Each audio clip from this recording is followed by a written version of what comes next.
hopefully we'll see how this goes tonight. So, just a heads up. This is the new computer.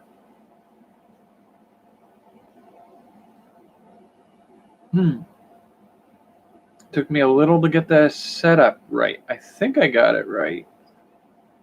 So the new computer, the desktop that I've just spent the last 3 days getting up to speed, hopefully it's working. I'm hoping that the audio is being picked up. There may be a hum. That's the air conditioner in the back because it's 98 degrees tonight. So we should be able to get going on this. I think at this point I have the laptop running Ubuntu. I did the last video on that one. This is the webcam and the microphone using the new desktop computer. I've installed Chrome on both of them, and that's what I used for live streaming on both of these occasions. So they seem to be both functional. I'm not sure how the connection's going to hold up tonight. It tends to give me that lost signal thing on the laptop, on the one I usually use for this channel. I'm hopeful that this desktop is up to the challenge and won't cause that problem like the laptop does. So what I'm trying to do is gradually move over everything to the desktop so that I can rework the screen on the laptop. Not that any of that has anything to do with what we're doing tonight.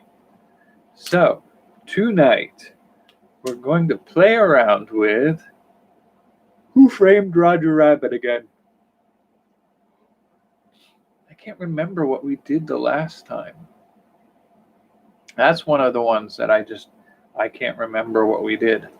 And that's part of the appeal of doing this. So if you're just catching up, we're recreating.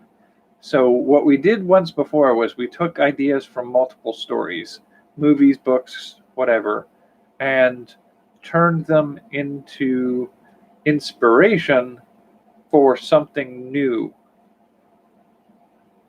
And then we had a computer crash, and we lost all of that the record that I made of it, the writings that I wrote down my ideas. But I had talked with other people about it, so I could go back and read those files. And I also recorded the process of what I was doing as videos on my YouTube channel. So if you want to go look at those, I can't remember which one's Roger Rabbit. I don't know if I even marked that one out. There were a few of them where I hadn't decided what we were going to do when I started shooting videos. So they're just marked as TV and movies inspired content. But we did one for Roger Rabbit. So, I mean, here's hoping. I'm hopeful that the new desktop is working well enough with the microphone and the camera right now. If there are any problems, we should probably hash it out over the next couple episodes that I'll try to shoot using the new computer, the desktop. But we are taking the idea that we know we created something, but we don't know what, inspired by Roger Rabbit last time. We're taking that the statement that I oftentimes make, where any two creative people will create entirely different things from the same source material if given the opportunity. And I'm being both creative people involved in this process. So I'm looking at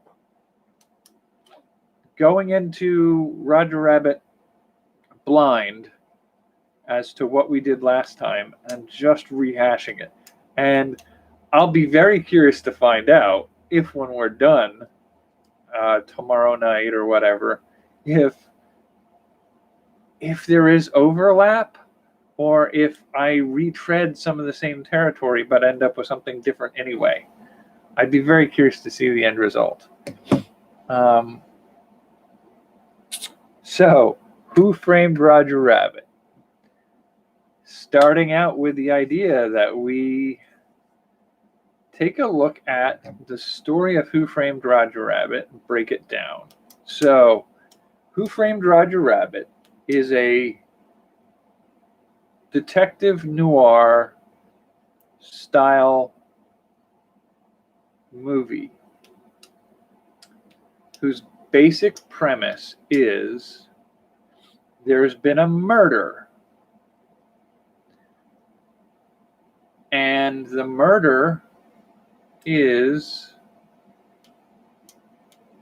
a guy whose sort of relevance is not touched on a whole lot in the whole movie, because the premise, the story is that a lovable schmuck is framed for the murder.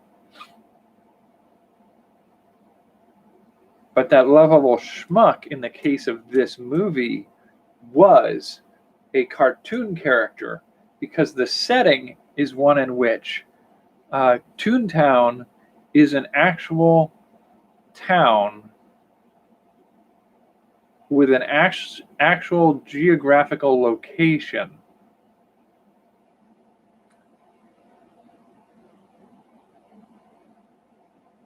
And it comes back into play because the person murdered was the person who owns the rights to Toontown.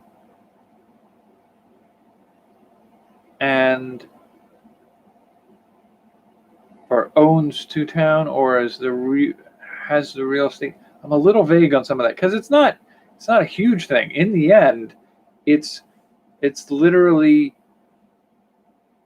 about what the will says and who owns Toontown afterwards. It was I think it was an attempt to take over the Toontown and just pave it over. It's like an industrialist. Turns out the industrialist is a renegade cartoon who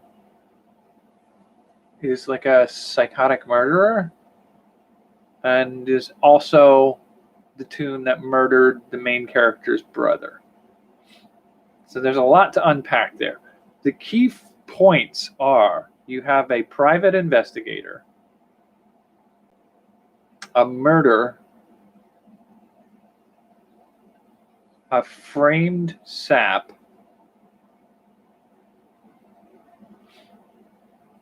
and a villain that did it all for a specific cause.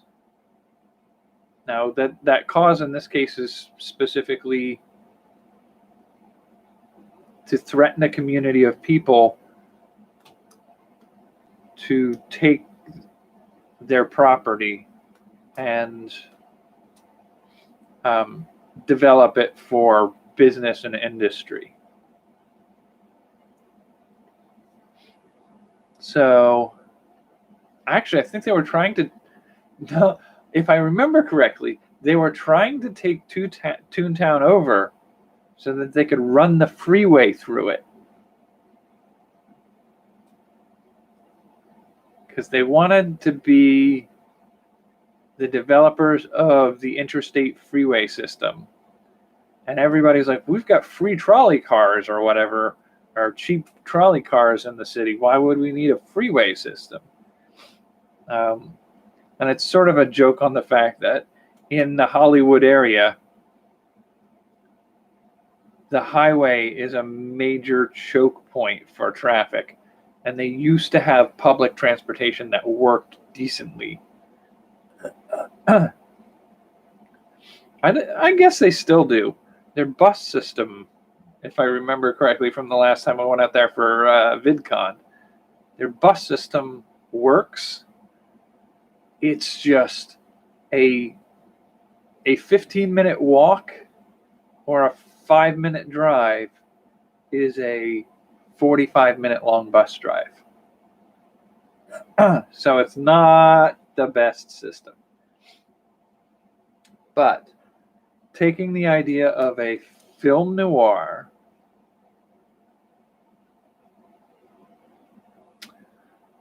okay, so we have a film noir. I like the style. We don't have to use the time frame.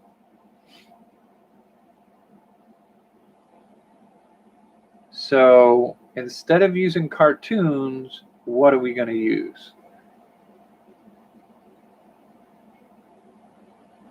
And instead of Toontown, what are we going to use?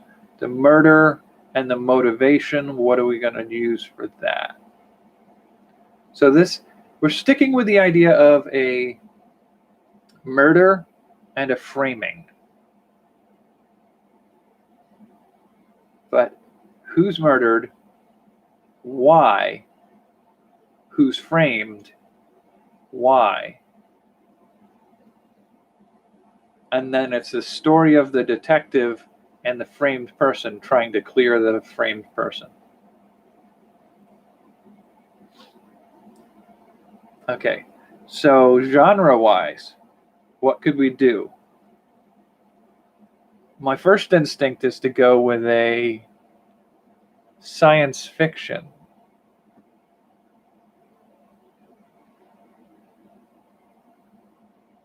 So would we do a planetary theme park? That's getting very Westworld right there. A theme park populated by holograms?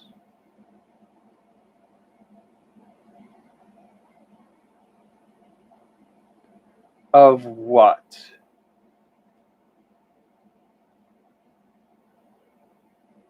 Movies, books,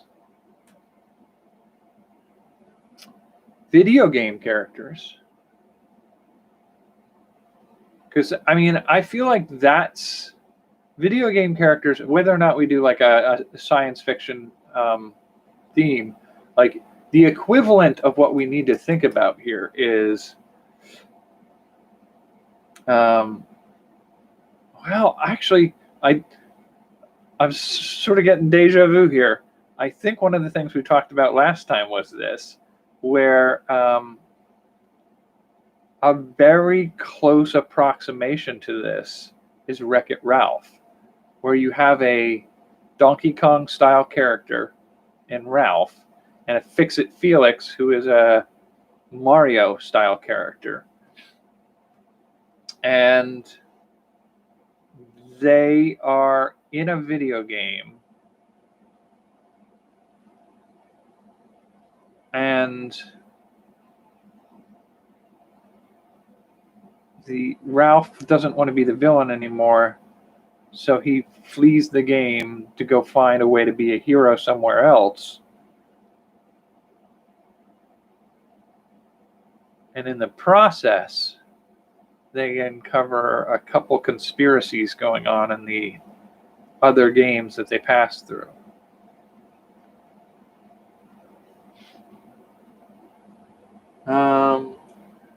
Not quite where I'm going with this, but I see where it kind of impedes the idea of using video game characters. The reason I was going with video game characters is it is a sort of a hallmark of a given time frame. So like Renaissance Europe didn't have cartoon characters to speak of. Although they did have puppet shows.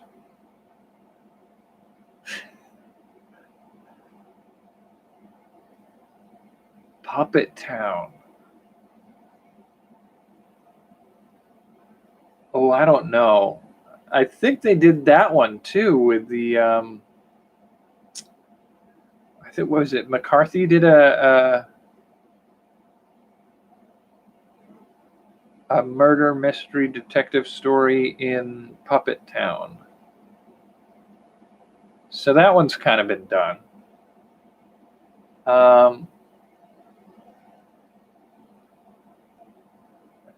Dude, I just keep hitting those walls. So, like, movie characters.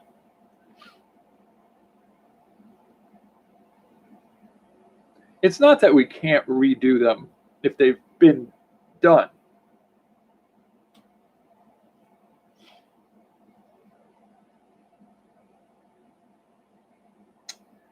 I mean, you could do something like a comic book, but that was like Cool World and Monkey Bone were both things that did that.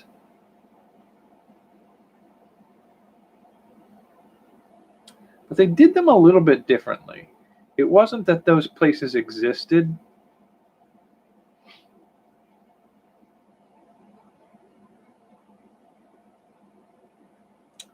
It's that somebody fell into those environments.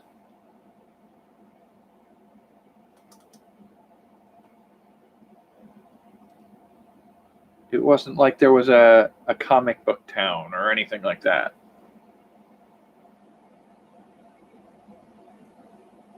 So what would we do? Like comic books?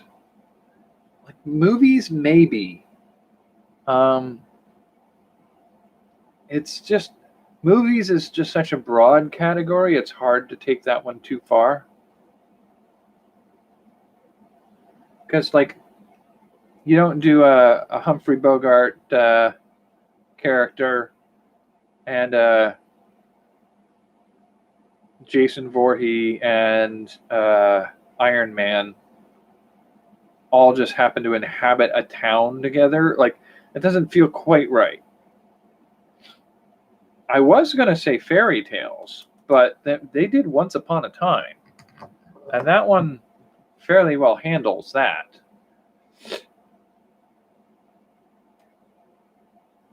All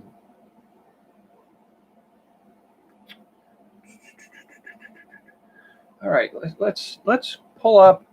It's going to be risky to see if the new computer can handle two tabs open at the same time. But types of media.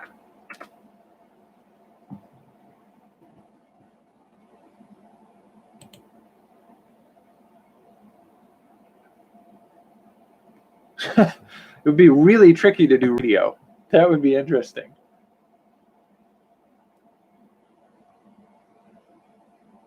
Print media, broadcast media, internet. So print media has newspaper, books,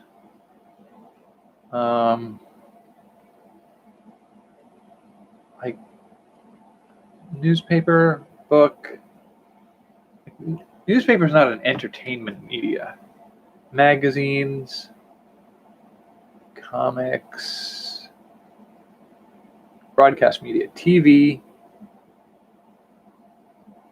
radio,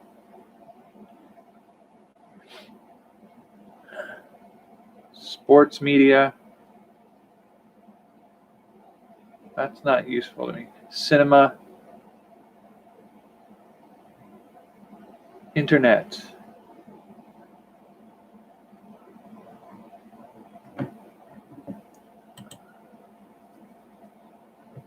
All right, so how's the internet holding up? So I might have to step out. I'm not feeling particularly great tonight, but we'll just see if we can hold out. So Roger Rabbit.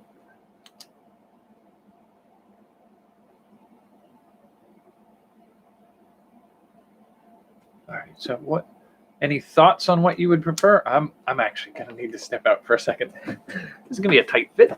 Make it work.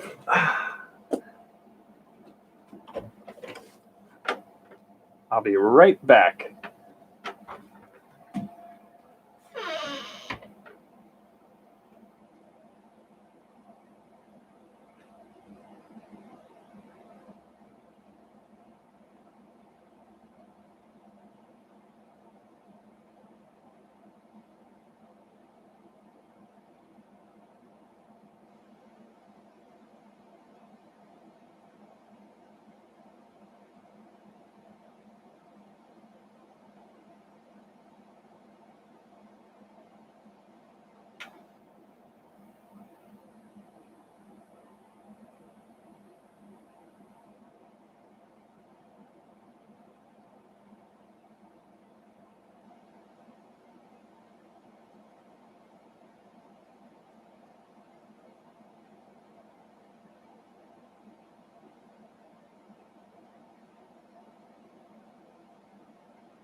All right.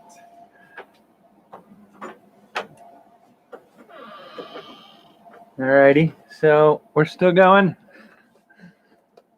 Had the bolts for a second there. Okay, no lag. Sounds like we're doing all right. So, the fictional types of things that we can look at would be puppets, cartoons, comic books, books, movies,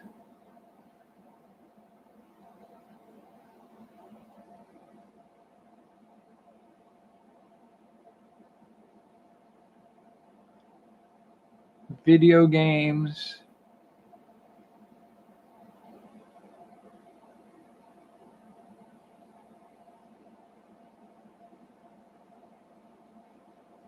I don't like, there's a part of me, I'm kind of curious about the idea of like, could we do a YouTube? But I don't think we can do that.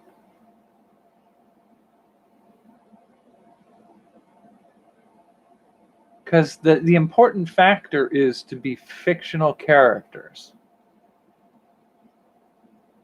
brought to life. Making fictional beings non-fictional.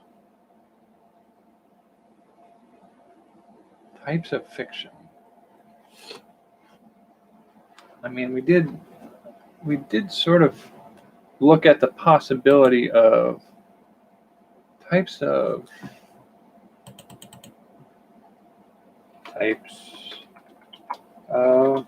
fiction.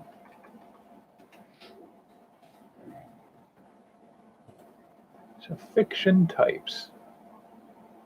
Crime detective, epic, fables, fairy tales, fantasy, folktale, gothic fiction, historical fiction, horror, humor,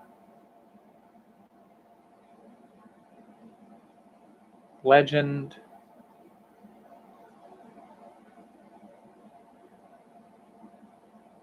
mystery, mythology, romance, satire, science fiction.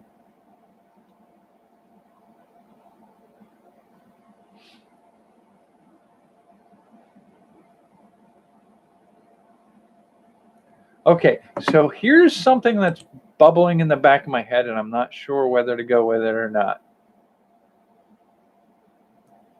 Board games.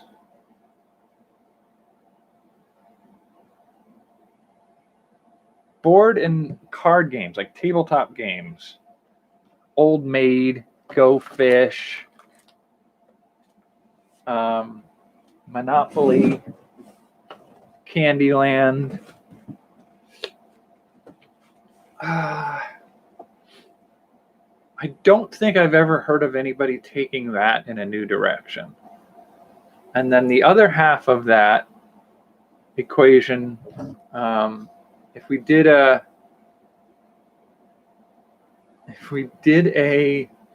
board game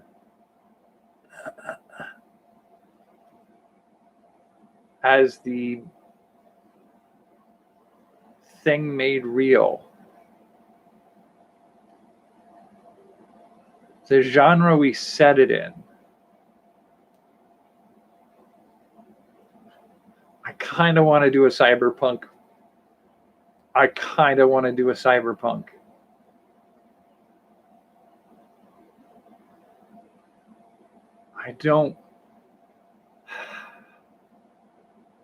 don't know how to reconcile it yet.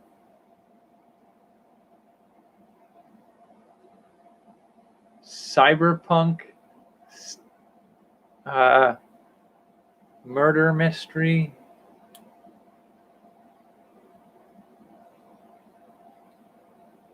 involving a board game or card game character.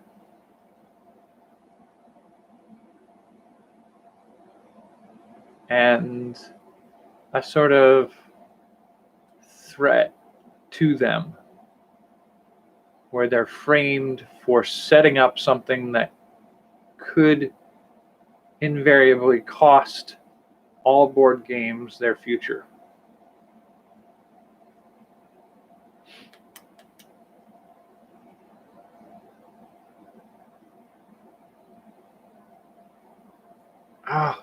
That would be very interesting. Could we make it work? It doesn't have to be cyberpunk. We could always opt for another way around it. But there is a sort of appeal for that. Because there are not a lot of genres out there that handle the film noir nature of an investigating a murder situation. The mystery. You can do a Holmesian.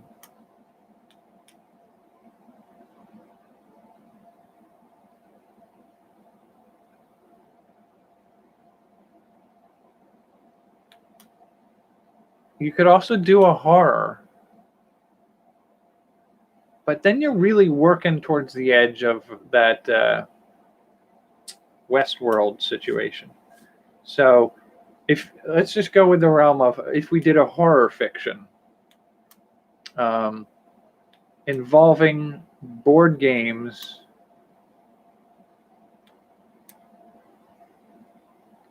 it would be, well, honestly, it's not too far off from Alice in Wonderland, right? They have the cards, chess pieces, stuff like that going on. It's a little mad. How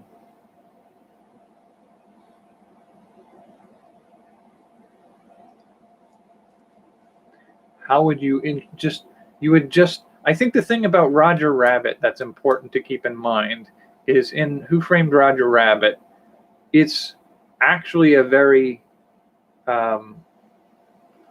they don't really ever really address how it is that toons exist. They just do. That's just, you accept that as part of that world. Nobody says like, well, these characters were drawn at certain points and they came to life because of this circumstance. Nobody ever really addresses that. It's just assumed that they are a population of people that exist in a certain region. And they don't even really, like, how long have they been around? Have there been cartoons since the days of Baron Munchausen? Or is this just something that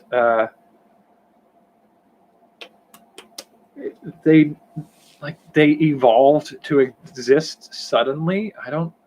Nobody really covers that. So we don't have to address that sort of elephant in the room. But if we're doing board games,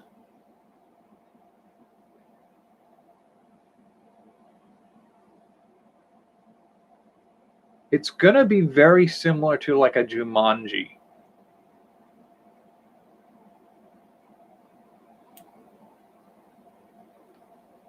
Where the moves and actions take place in the real world.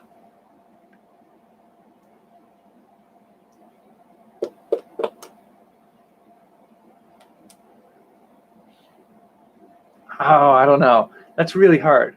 Like, could you use a get out of jail free card to pay your bail if you're arrested? Or would you use it to pick the door open on your cell and escape? Now, well, if you're getting out of jail free, it shouldn't be an escape because then they'd try to bring you back in.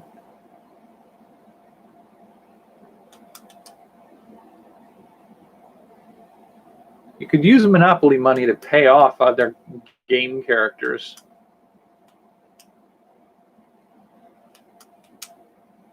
Oh, this is very tricky. So are we doing a murder mystery? So who framed? Let's break that down. We don't have to commit to using a murder mystery. So let's hop on over to here and do mystery.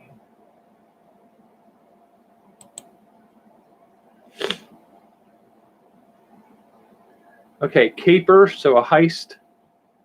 A Columbo-style detective.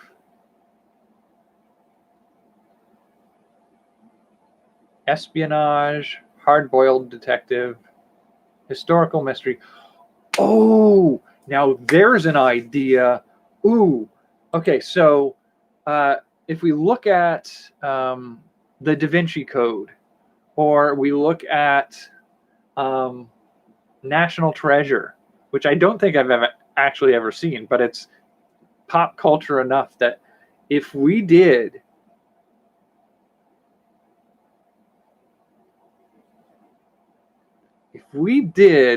something like that, instead of a hard-boiled detective noir mystery, we did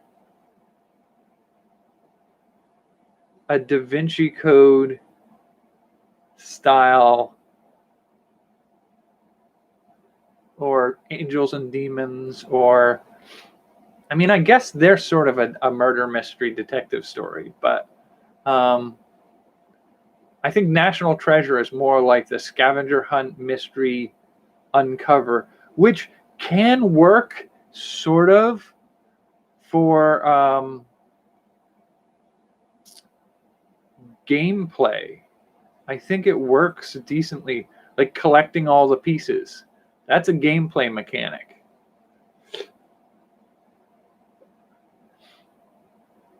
I kind of like this. I think this is the way I'm going to head with it. I mean, we're already at 34 minutes. I know I disappeared for 5 of those minutes. So I don't know if I'm going to go back in and edit this video afterwards and clip out that step out period, but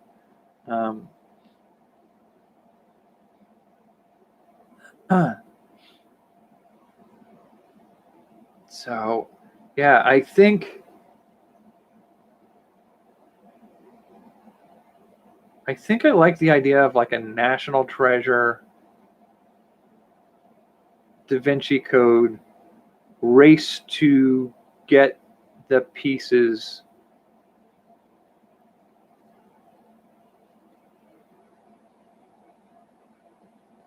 and I like the idea of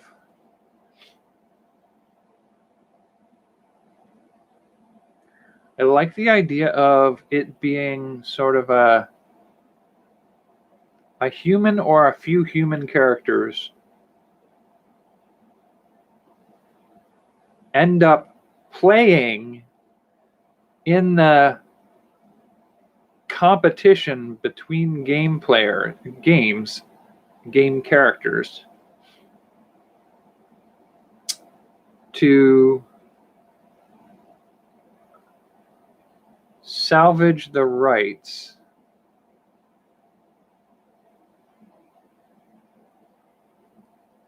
to the game worlds. I don't know how else to figure that part out, but I mean, it's going to be contingent on what mystery we build. Like, what's the puzzle that we're putting together with all the pieces? It's Indiana Jones and the not Raiders of the Lost Ark. Raiders of the Lost Ark does have some of that, but not Temple of Doom. The Holy Grail. The Grail, the gimmicks to get them to the Grail, that's sort of our template.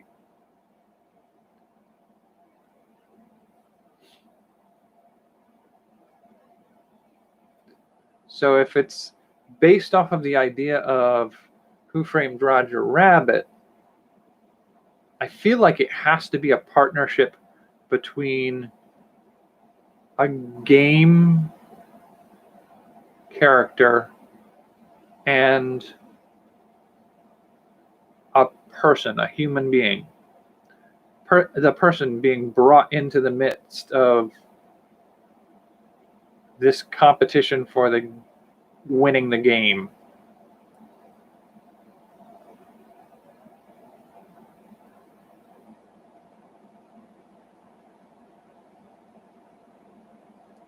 So you would do something along the lines of a game character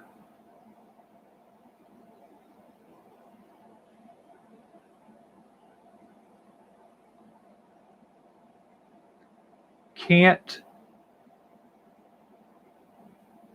compete alone in a great multi-game experience. So they rope in a human compatriot.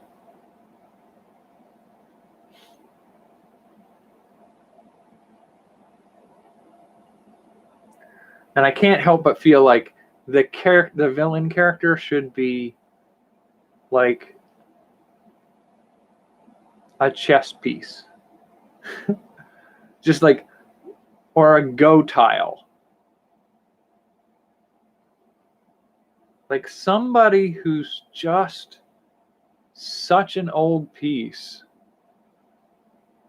on a game that's so old and well known.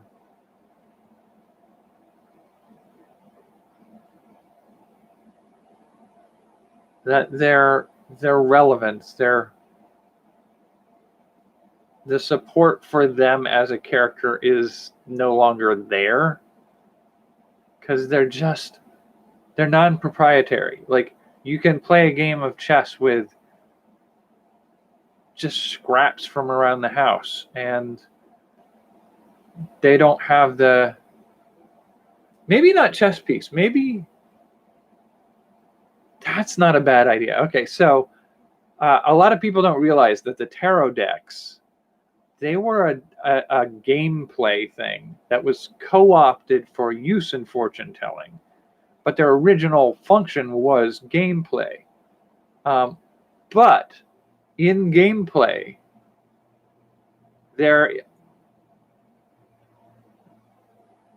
are sections of the deck that aren't commonly used in decks of cards anymore. So you had your 1 through 10, and then you have page, knight, queen, king. So you're always missing that jack is page usually, or jack is knight, but you don't usually have both of those in the suit anymore. And then you have the major arcana, which is a whole section of 22 cards, 23 cards that are missing now.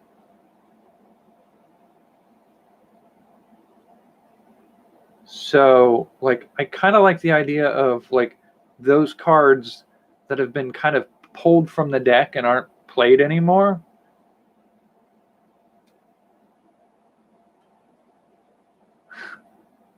All right, that's workable.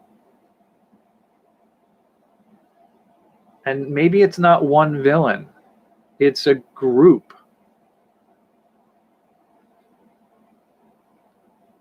It's the major arcana.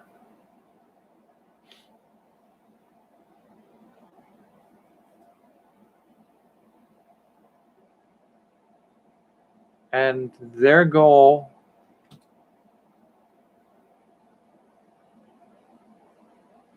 ooh, this is making me think a little bit of the there's a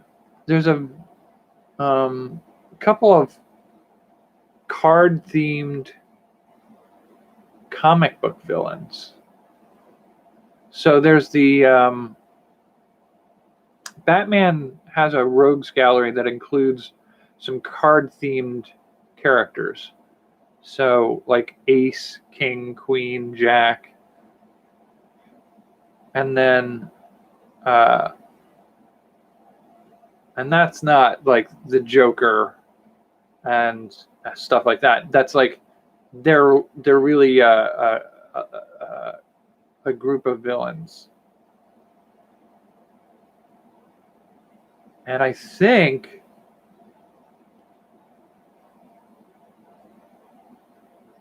the Hellfire Club in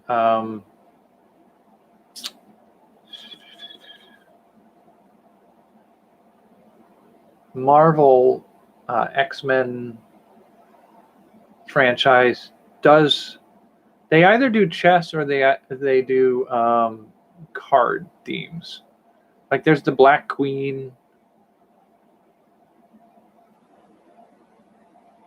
There's Black Queen, White Queen. Emma Frost was White Queen. So I think that's meant to be chess. But I think there was also the Red Queen. I'm not sure about that. At any rate, you could definitely do a Hellfire, not a Hellfire, a tarot card themed villain set.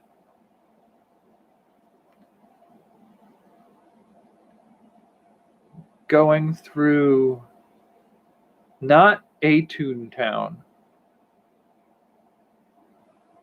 but like almost like a reality hopping. Like you'd go through different realities.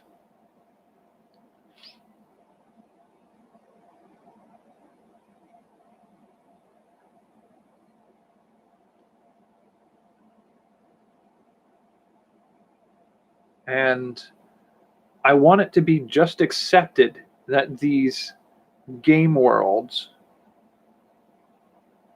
exist in parallel with ours, and you can enter and leave them.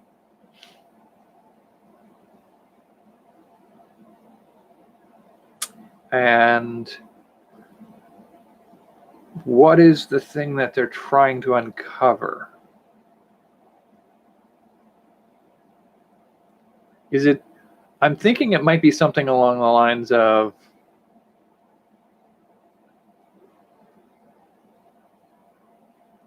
That's not bad. So I'm thinking along the lines of the thing that made them what they are being used on other things. So I guess that's a very horrible way to phrase that, but the thing that makes it possible to go into Candyland, the thing that makes it possible to go into Monopoly, is like a gem or a heart of the game realms that makes them real, makes the characters real. And the villains want to take that and use it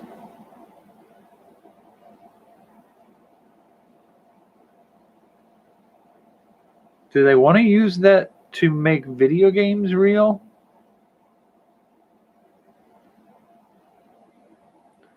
Oh, what if we mash it all up? What if we just full on mash it all up?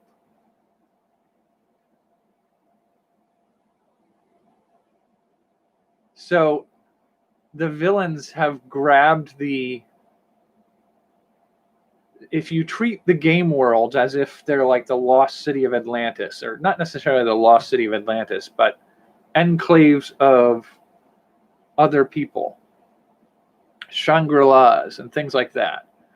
And at the core of them, the thing that makes them real is a gem or some such thing. And uncovering the fact that that's happening, and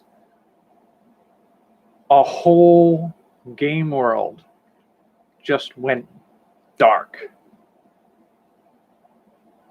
And somebody's framed for that. And you could almost set it up as when their world went dark,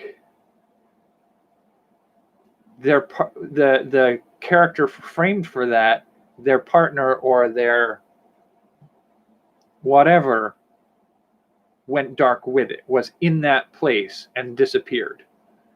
And so this character, this game character, has to seek out a new partner to help them finish solving what was going on. And so they have to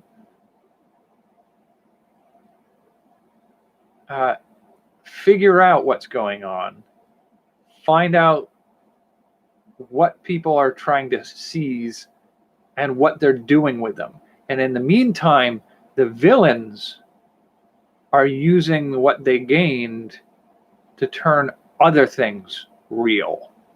So video games, comic books, cartoons, puppets. That could be a total trip. That could be I have to really sit down and think about it, because there's some details I have to hash out. So I think I'm probably going to call it here tonight. But I like the idea of games were real. They were real tournaments. They were places that you could go with characters you could meet.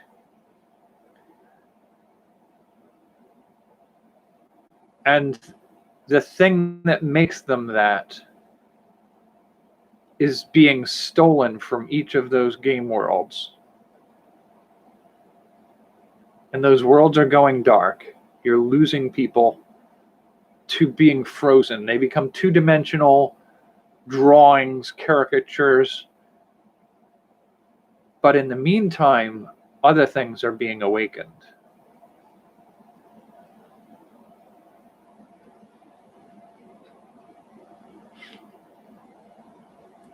And it's done.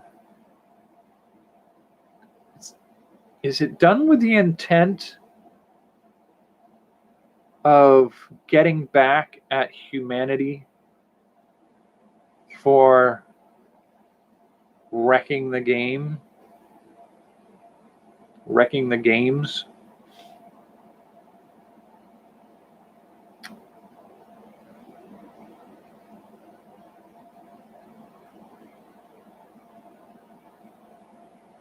So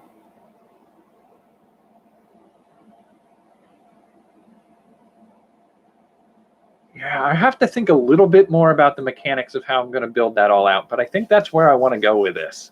I kind of like this idea. So for now, I think I'm going to call it for tonight and do a few other things before I go to bed. Tomorrow night, I am working a closed shift, so I might get back here with not a lot of time before I have to hop on for video. But this has gone actually remarkably well on this new computer. So I'm hoping that this is a little more stable than the laptop I was using. And I hope we got a good setup going on in the near future. So thanks for joining me for tonight. I will catch you tomorrow. And until then, take care and have a good night. It's actually a lot easier to type that when you can put the keyboard in your lap. All right, catch you later. Stay cool. It's super hot here. I don't know if it's as hot where you are, but it's super hot here.